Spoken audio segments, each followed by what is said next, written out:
Hello everyone, आज आपण मराठी स्वर इंग्लिशमध्ये कसे राईट करायचे, त्याचे स्पेलिंग इंग्लिशमध्ये कसे लिहायचे शिकणार आहोत. तर व्हिडिओ नक्की शेवटपर्यंत बघा. तत्पूर्वी आपण या चॅनलवर नवीन आला असेल तर नक्की या यूट्यूब चॅनलला सबस्क्राईब करा आणि बेल नोटिफिकेशन आयकॉन प्रेस करा. चला तर मग व्हिडिओला सुरुवात करूया. पहिले अक्षर आहे अ.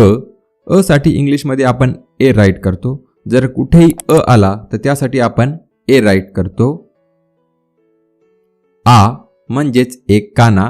कोणत्याही अक्षराला जर एक काना दिलेला असेल तर त्यासाठी आपण डबल ए राईट करतो. जर कोणत्याही अक्षराला एक काना दिलेला असेल तर त्यासाठी आपण डबल ए राईट करतो.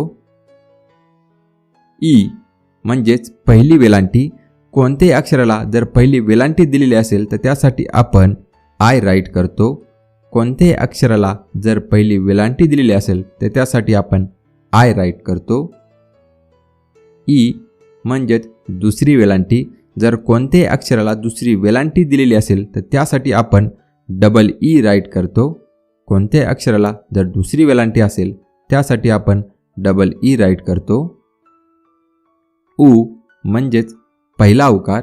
जर कोणत्याही अक्षराला पहिला उकार असेल तर त्यासाठी आपण यू राईट करतो. उ म्हणजेच दुसरा उकार.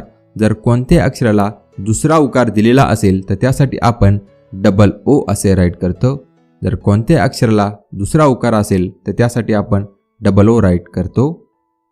ए म्हणजेच एक मात्रा. जर कोणत्याही अक्षराला एक मात्रा दिलेला असेल तर त्यासाठी आपण ई असे राईट करतो. जर लक्षात ठेवा एक मात्रा असेल तर त्यासाठी आपण ई राईट करतो. आई म्हणजेच दोन मात्रे. कोणत्याही अक्षरावर जर दोन मात्रे असतील तर त्यासाठी आपण ए आय राईट करतो. लक्षात ठेवा दोन मात्रे असतील तर ए आय राईट करतो. ओ म्हणजेच एक काना एक मात्रा. जर कोणत्या अक्षराला एक काना असेल आणि एक मात्रा असेल तर त्यासाठी आपण ओ राईट करतो. औ म्हणजेच एक काना दोन मात्रे. कोणत्या अक्षराला जर एक काना असेल दोन मात्रे असतील तर त्यासाठी आपण ए यू राईट करतो. लक्षात ठेवा एक काना असेल दोन मात्रे असतील तर त्यासाठी आपण ए यू असे राईट करतो. जर कोणत्या अक्षरावर अनुस्वार दिला असेल तर त्यासाठी आपण ए एन किंवा ए एम असे राईट करतो. लक्षात ठेवा जर अनुस्वार असेल ए एन किंवा ए एम असे राईट करतो. आहा त्यासाठी आपण इंग्लिशमध्ये ए एच असे राईट करतो. अशाच प्रकारच्या व्हिडिओसाठी नक्की आमच्या यूट्यूब चॅनलला सबस्क्राईब करा आणि बेल नोटिफिकेशन आयकॉन प्रेस करा.